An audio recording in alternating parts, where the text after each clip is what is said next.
Welcome, everybody, to the Green Cover podcast, where we have really interesting conversations with some of the top agricultural producers and experts in the regenerative ag movement.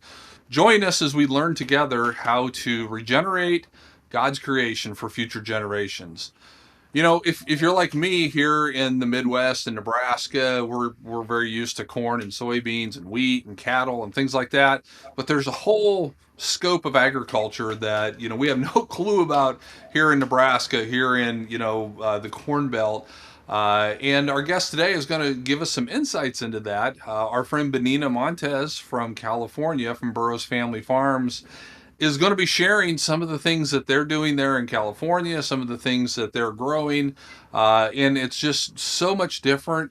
But yet, the principles that they use to grow their food, to grow their crops, to improve their soil, it's the same principles that we use here. Same principles that you can use in your garden, your wildlife food plot, your farms, wherever you are. The principles are the same. The practices will be different. So, Benina, thank you for joining us. Welcome. Thank you so much for having me. I'm excited to be here and visit. Yeah, great. So I'll just set the context a little bit. So Benina's family, they've been in California for, is it 5 generations? Is that correct?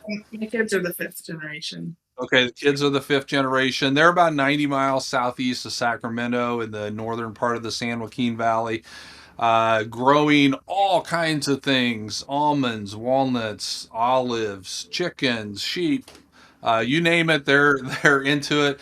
And not only that, as if that wasn't hard enough, they're doing it organically. And if that wasn't hard enough, they're doing it regeneratively organically. So, Benina, it seems like you choose the difficult path because it's the right one to be on.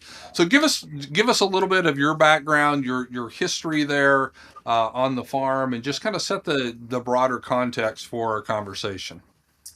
Thanks, Keith. So, talking about our history, we were dairy farmers for since the beginning. Both my brother and sister each also continued on by growing dairies. I always knew that I wanted to come back to the farm, but I didn't necessarily know what that all meant. And after graduating Cal Poly, when I came back, one of the enterprises that was available was almonds, and I'm really glad that that was part of my path because we had weekends off for the most part, and it's not like an animal where you have to feed it every day. So when I came back, that's what we kind of took over, and we had about 650 acres of almonds, and that was a little nerve wracking though, coming from diversified beef, dairy, crops, almonds. All of our eggs were literally in one basket of just having the almonds. So Yeah. originally transitioning to organic was kind of a diversification. Meanwhile, my brother had started an organic dairy as well, and so as we just evolved and saw some of the benefits, we decided to go organic as well. And one of the things that you mentioned was God, how are we caring for God's creation? And we do talk about that. Like, how is it as Christians that people can continue to apply, these products that are not taking care of God's creation? And so, um, regenerative organic just seems like the right way that we can steward this earth and help it being healthy. Mm. Yeah, that's a great thing, and I think part of your mission statement is you want to leave the earth sustainable and healthy for the next 7 generations. Is that right? Um, we just definitely want to leave it better than how we found it. And Yeah. that's an interesting concept that I hadn't heard until a few years ago was what decision are you going to make that like the decision that you're making is affect like how does it affect 7 generations from now? And that is pretty powerful when you really sit down and think about that. We just talked about fifth generation of my kids, and so we need Hmm. to make decisions that are having lasting positive um, effects versus negative. Right, because whatever we do is going to have some impact, whether it's positive or negative, depends on, yeah, what we're doing and how we're doing it. And I love how integrated you are as families, because your mom and dad, dear people, I've been there a couple times and met them, really enjoy visiting with them. They're still very active not only in the farm, but also very active in working on ag policy and community involvement. Talk a little bit about why that's so important to your operation. Yeah, well, just to go back, my parents are the reason that we started going down the regen path. And I'm very thankful that they did that. They've been advocates for the movement, and yeah, it's important that we're talking to legislators and policymakers just to make sure that what decisions are being made are looked at from kind of all sides to see how it's going to be. Specifically in California, we have new legislation that was passed in 2014 that's now in effect today that's limiting how much water we can use depending on where you're farming. And so we want to show people that with regenerative farming, you can use less water but still be productive. And we don't necessarily just have to fallow land and take it out of production. Mm. Yeah, that's really important because in the times that I've been there, I haven't seen any fallow land, and things are growing well. So you guys are doing a great job of that. And talk a little bit about how your children are involved in the operation. So we have four children. My husband Eddie Bertho and I have four children. Our oldest is Mariana, and she's 14. Ward's 12. Juliana's 10, and then Rosie's 8.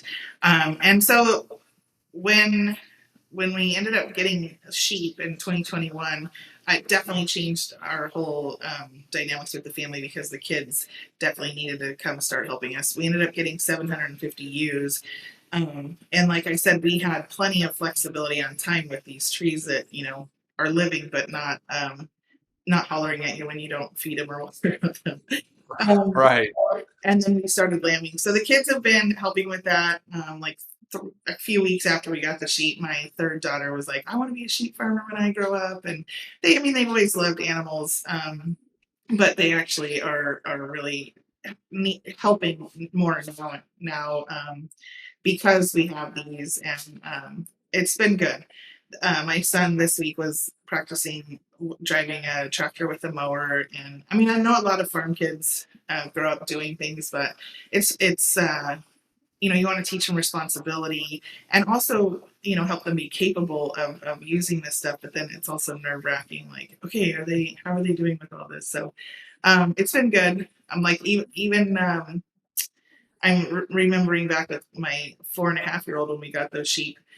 You to cross over the wires, I have to stand on it, to get the Kubota over it. And she was like 4.5 driving that thing. Is pretty cool. So they're with us and see what's going on the farm, and they have an appreciation. They'll help gather eggs, when we need help and things like that. Yeah, it's a great lifestyle, and like I say, when I was there, you just come into your house and you just feel like you're part of the family. So yeah, I'll say hi to all the kids, especially Juliana. Hi, Juliana. A lot of fun there. But yeah, so talk a little bit. You mentioned the eggs as well. Talk a little bit about you mentioned you kind of got started with almonds, but you didn't stop there. You've diversified far beyond just the almonds. Talk about the other enterprises that you have going, and why you did that in addition to just doing the almonds. Yeah, so we my sister had been doing pasture chickens with her dairy, but she had had her fourth kid, and having the chickens out on pasture where you're moving them, it's not like the best, most efficient system. So you have highs and lows of production, and she was just kind of wiped out. So it was a good opportunity for my husband and I. So we ended up taking over their egg enterprise and starting Burroughs Family Farms, which was organic pastured chickens. And that's kind of where we started with our label and our logo and all that, which was fun. And so we've grown from about 300 hens to about 5,000.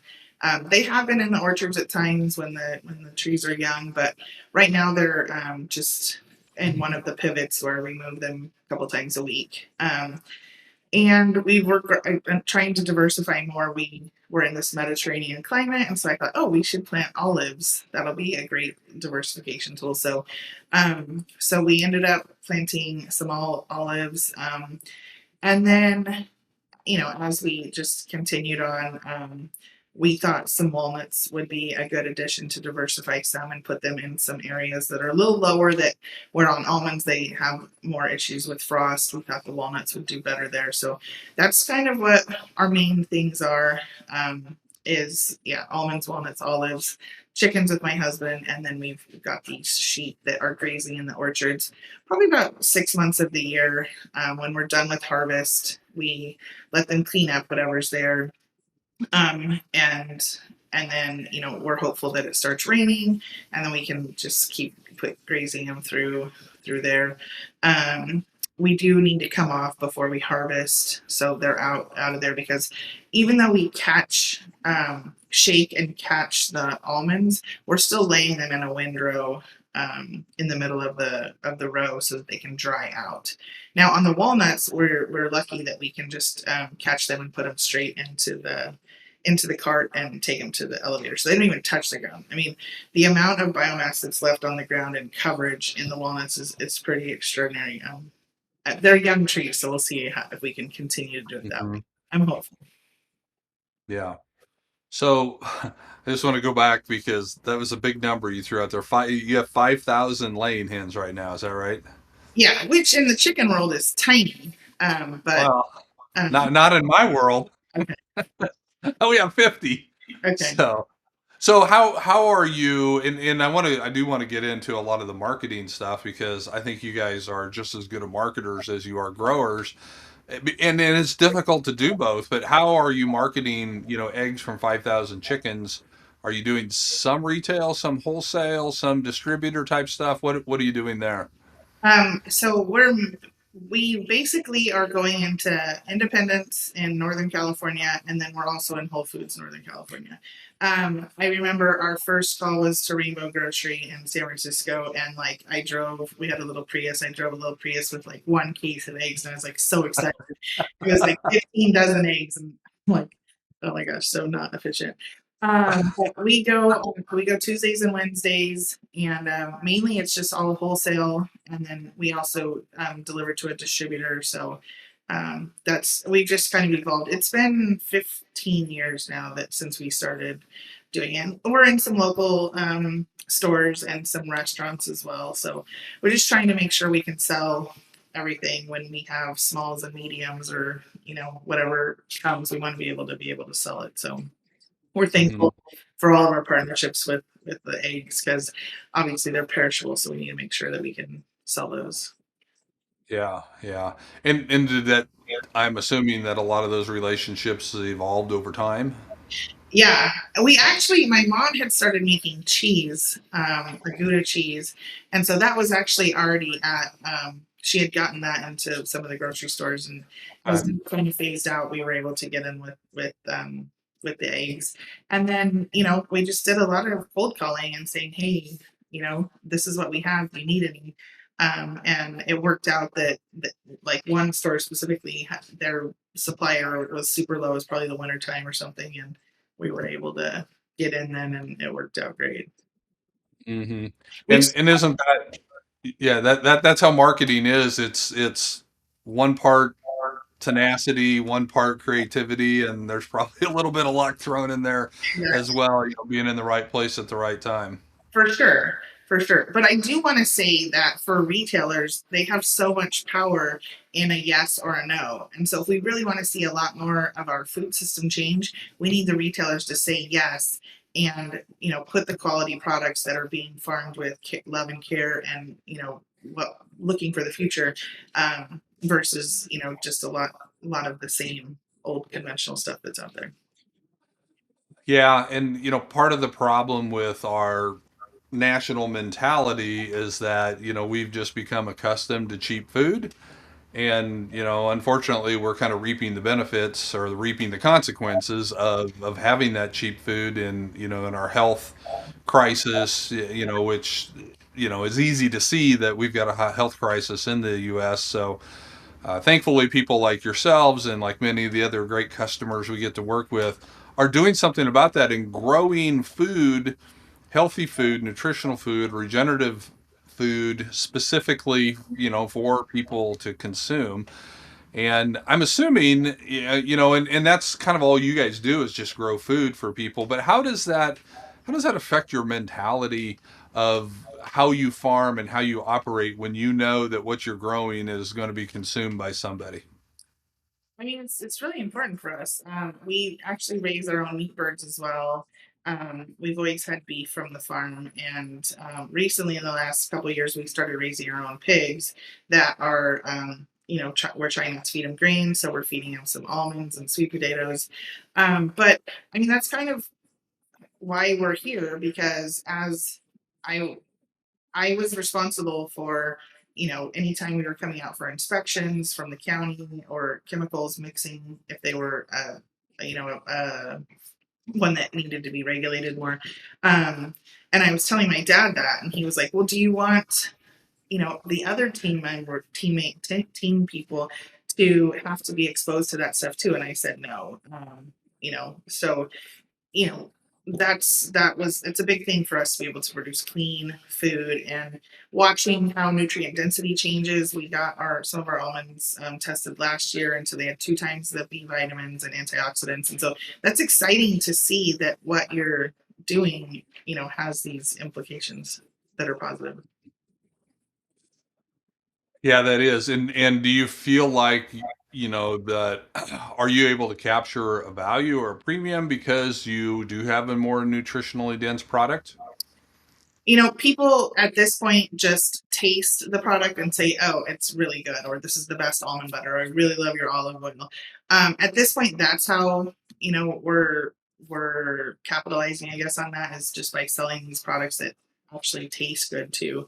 And I think as you come off of a lot of the processed foods, you can actually appreciate more of just the natural flavor that shines through when you're not saturating Mhm. it with you know, MSG or sugar or whatever. Yeah, and it really is interesting how much correlation there is between nutrient density and taste and flavor. And I know, when I came home from your place, you were kind and generous enough to send home, some almonds. I was actually going to show a bag, but I think we ate them all. Yeah, they're right there.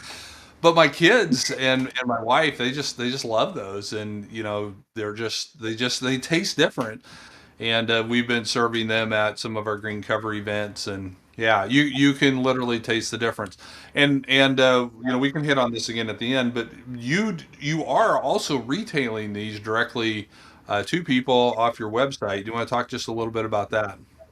Yeah, so we have burrowstanleyfarms.com, and we're selling just the brown bag is just plain almonds, 3 pounds of that. The blue one's roasted salted. We have olive oil, almond butters. And so, yeah, we are also on Amazon where you can get it, shipped super fast to you if you need it. Um, so, yeah, we're excited to be able to not just be a commodity, but have a brand and let people support what they want to see. Um, what they want to support with their food dollars. Yeah, and that's really the key is we need to be voting with our dollar of where we buy things. So I appreciate you giving people the opportunity. And I was just on your website earlier, and there is a 10% off offer on there for first time customers. So go check that out if you get a chance and get some great products there. So I want to go back to some of the agronomic principles of how you're growing, particularly the almonds.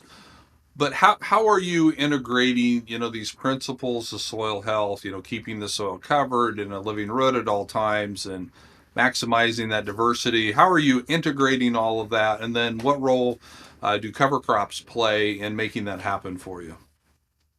So, as organic growers, we were still calling them weeds, and I would say we were in a battle, right? Like we were always fighting them. And when you're irrigating, right, you've got plants that are going to that are just going to keep growing. So, um, we definitely it was more of a negative connotation. We did have micro sprinklers that had a bigger wetting pattern at the time, but we ended up putting in double drip so that we would have less of a wetting pattern because we were fighting with these weeds. Because for those of you that don't know, they're almonds on the tree, and then they become almonds because they get the L shaped out of them, and all of the nuts just go onto the bare ground, and then they need to dry.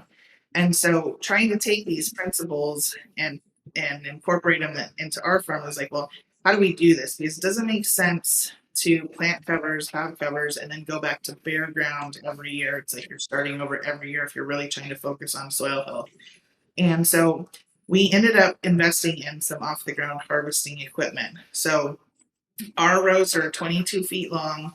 And what we have been able to do, this will be our third year doing the whole farm. We're mowing 10 feet with a Nobly mower, which I think they call them like mow and blows or something. But Mhm. so we're mowing and then augering the material to the sides so that we're able to leave more than half of the orchard floor covered. And so it's not all alive because the drip, um, just goes along the tree route. But we embraced it pretty hard on leaving the soil covered. And I'm watching and listening, and you're right, it's so different from Midwest to California, but I'm like, if it works there and it works everywhere, we have to figure out how to make it work here.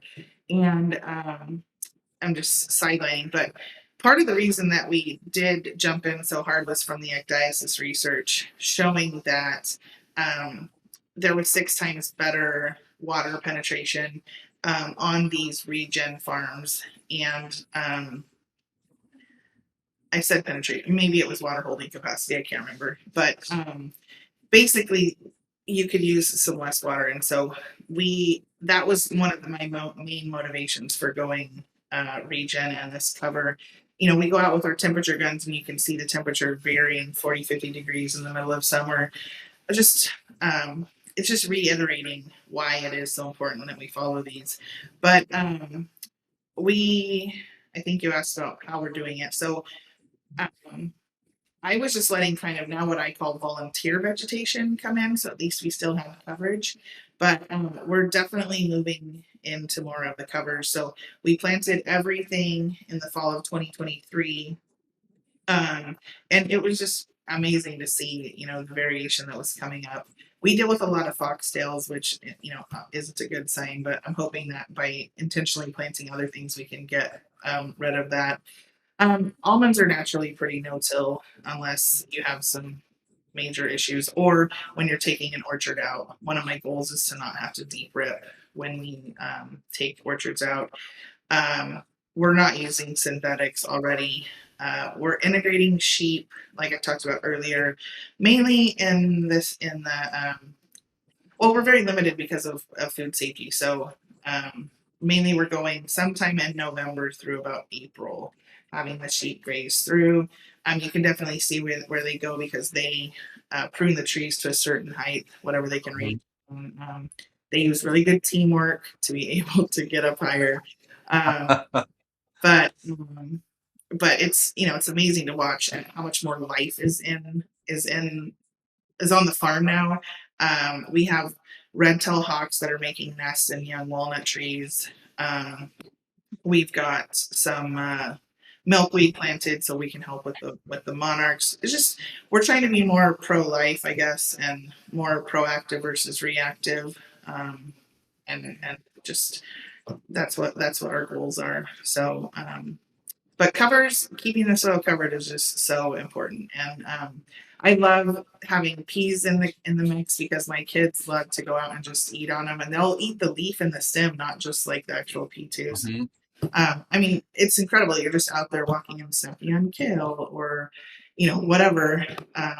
It's fun. Just go make your whole salad right there.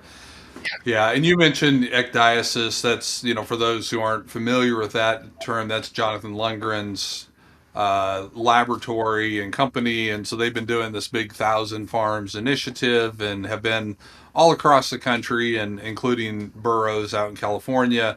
And I think he's even been out there and you guys have done some educational workshops. And yeah, just the information that they're finding as they compare regenerative farms to other similar farms, but conventional in the similar area, is just stunning in water infiltration and holding capacity.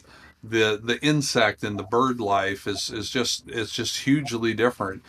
And so I'm assuming that, being organic, all of this diversity, how is that helping, with your insect pressures?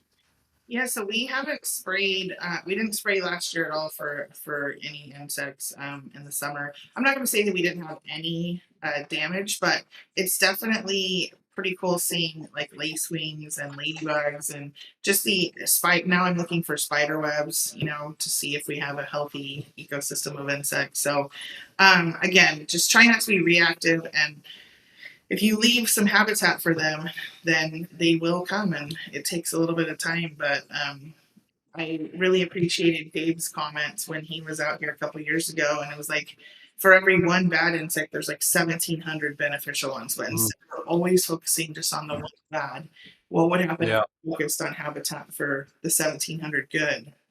So yeah, it's definitely changing how we're farming, and we're not spraying just to kill things. Yeah, I like those odds. One to 1,700. I'll take those odds any day, I think. I don't want to skip over this because a lot of people probably don't realize how big of a deal it is that you're doing off the ground harvesting with the almonds. That's fairly typical with pistachios, but it's extremely rare. In fact, there's only a handful of you folks out in California that are doing the off ground harvesting on almonds. Is that correct? Yeah, yeah. There's not a lot of people. Yeah, and so it's a pretty big deal. I think it will get more common as the equipment gets better. California may institute some air quality things that may push some of it that way. But I admire the innovation. I've seen your equipment, and it's I mean we're big equipment people out here too, and it the right equipment can really help make the operation go better. But Yeah, and it, it's the amount of dust that's reduced, like we're taking six sweepers off. We're not using six sweepers anymore. You talk about air quality issues. We're in a valley. Like, it'd be great if we could have more people that could help reduce the dust that's here as soon as harvest starts. Yeah, yeah, and that would be a benefit. Plus the additional length of time that the covers can grow, where you're not laying that windrow down, Yeah. just keeps the system going and living and active as well. Mhm. I do want to also say that it's not like it's just totally easy. We are definitely having to change our management because of rodents, voles, and squirrels. So, not to just sugarcoat it that it's all perfect, but I feel like we're getting a good system um, for making sure that we're taking care of, especially young trees as we're getting orchards developed. We have to make sure we protect those. Yeah, we get a lot of questions about gophers and voles, and those can be really challenging to control. Especially if you cannot or don't want to use a lot of poisons. So yeah, every red tail hawk is is a pretty big asset Yeah, on the operation. You just need more of those, don't we? exactly. Yeah, we've got a pretty strong population though. Yeah, that's great.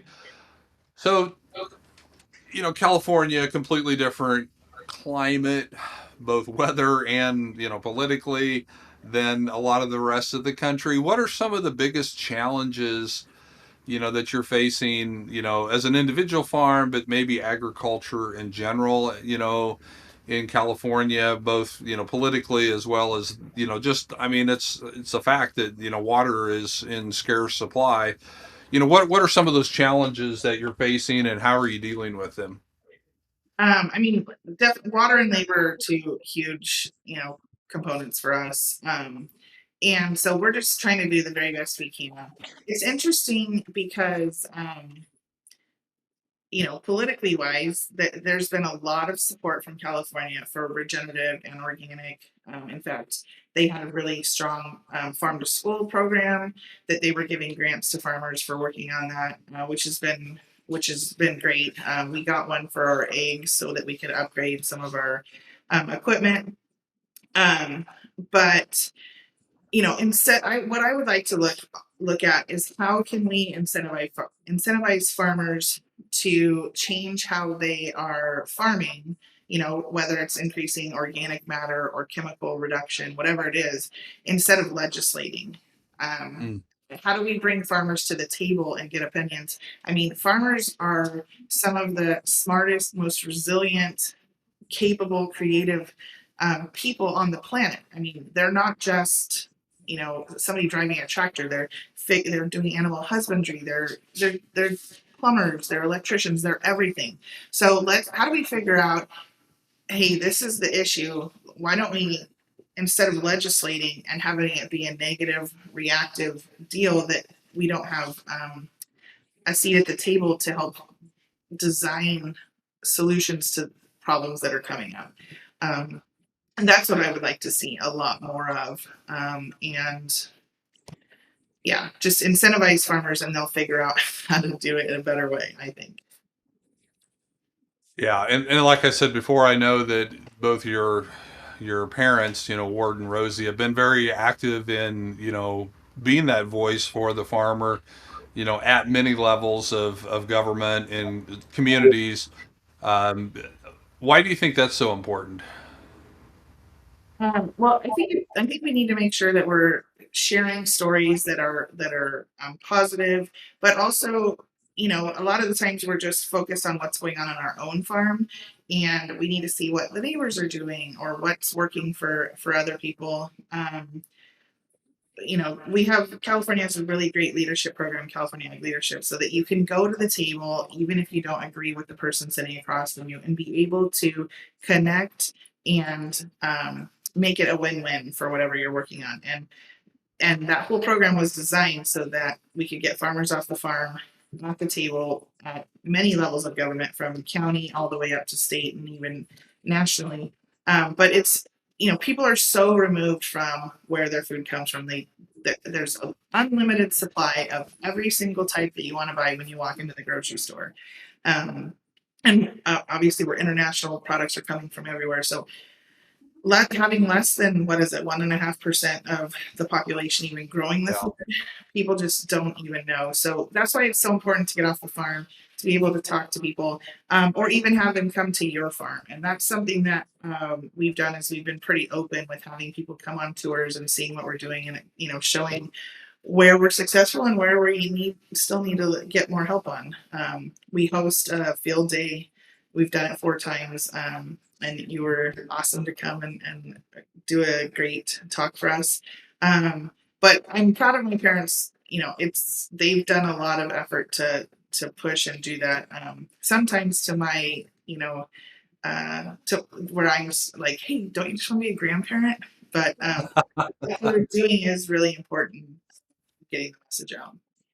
Yeah, no, that is that advocacy for agriculture and inviting the people in, that's a really big deal. And I want to lean into that a little bit more because I was out just this past January at you are putting on a regenerative tree nut field day, and I know you've done a lot of other things. You've hosted soil health academies and different things. Talk a little bit about why, because you've made an investment in facilities, and you're much like us. You have a passion for education, and are willing to put your money where your mouth is on that, and a lot of effort that goes into that. Have you seen that benefit your community, your own operation, agriculture in general in your area? I think that we are just showing that there's another way. And people are fearful, your farmers are also gamblers every single year. So, Mm. you don't want to worry that you're going to lose the crop, or, you're going to have high insect damage. And so you want to just spray. But I think it's good that there are showing that there's other options, that just because this is the way it's always been done doesn't mean that that's the way that we need to keep doing it for the future. And it's just good to keep building community and have relations, and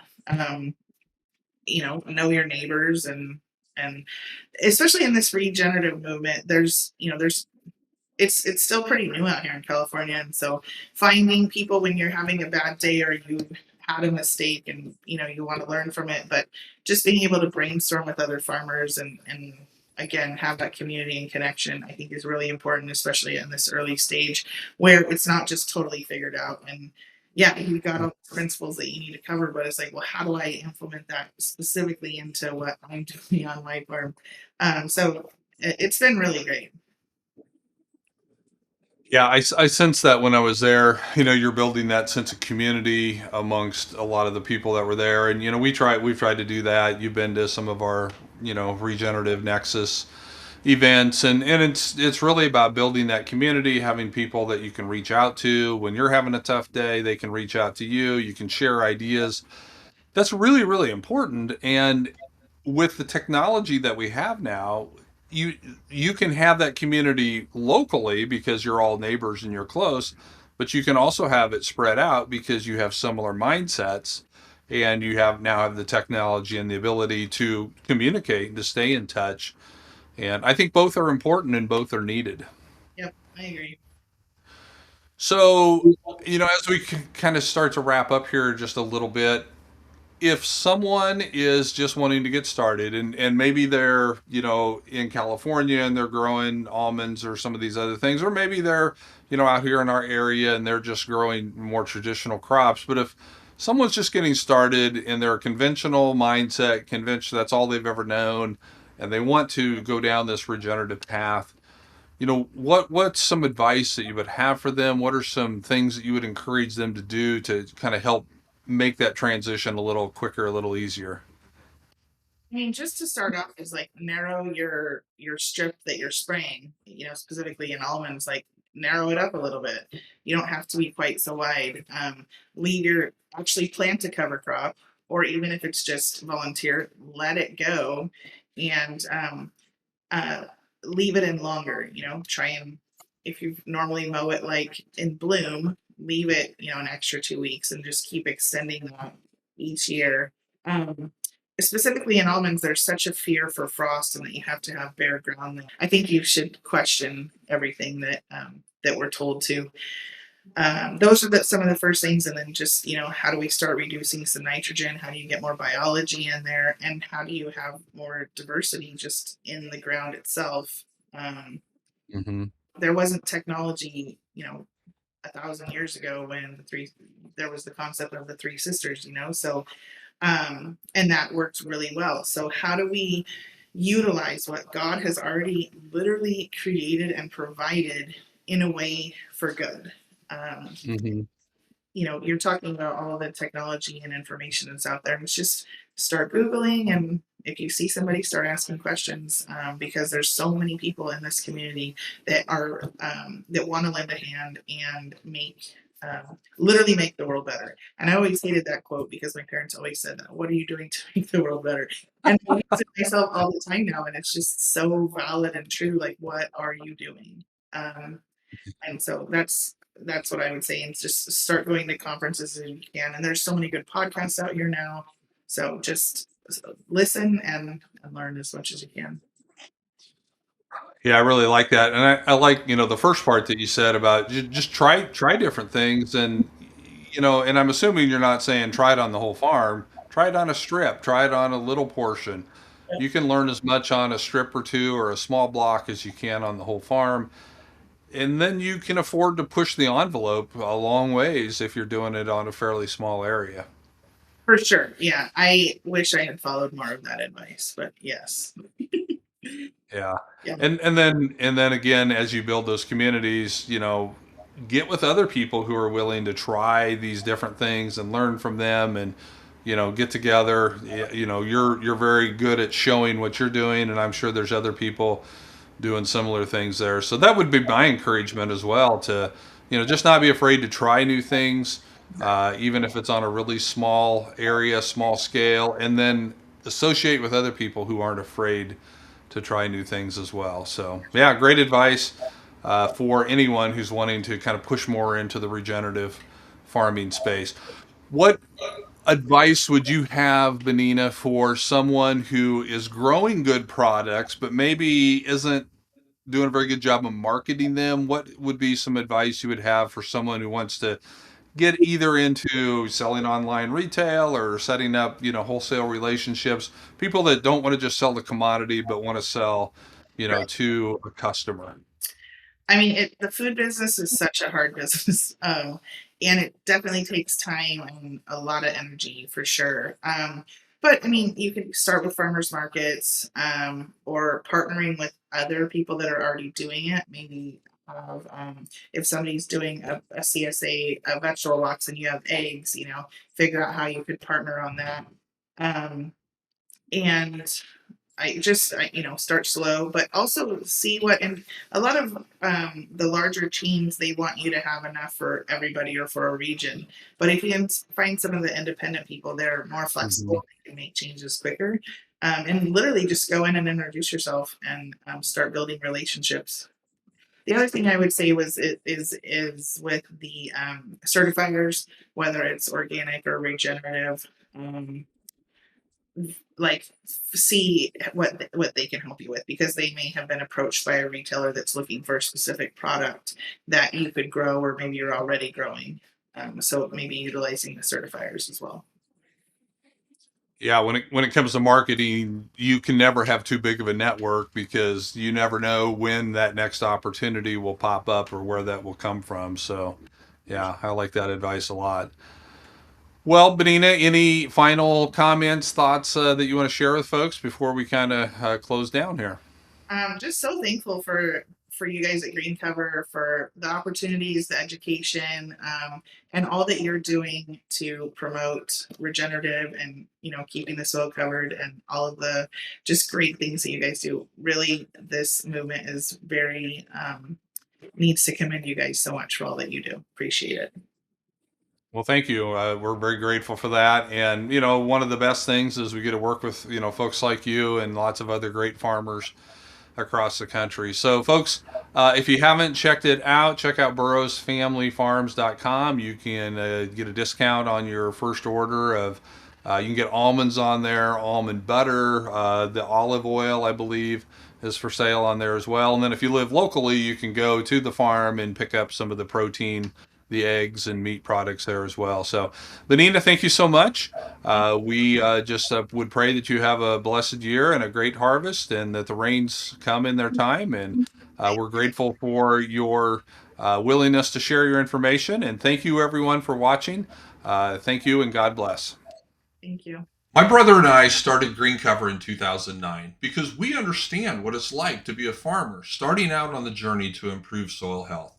We saw the power of plant and biological diversity on our own farm here in Nebraska, but we found that it was difficult to get the right cover crop seed mix.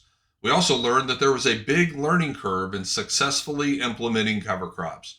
That's why we built Green Cover, so that farmers like you can access the highest quality cover crop seed put into the right diverse mixes, along with the technical advice and the educational resources to help you successfully implement cover crops on your own operation. So contact us today and we'll help you with the right cover crop mix for your farm or ranch so you can regenerate your portion of God's creation for future generations.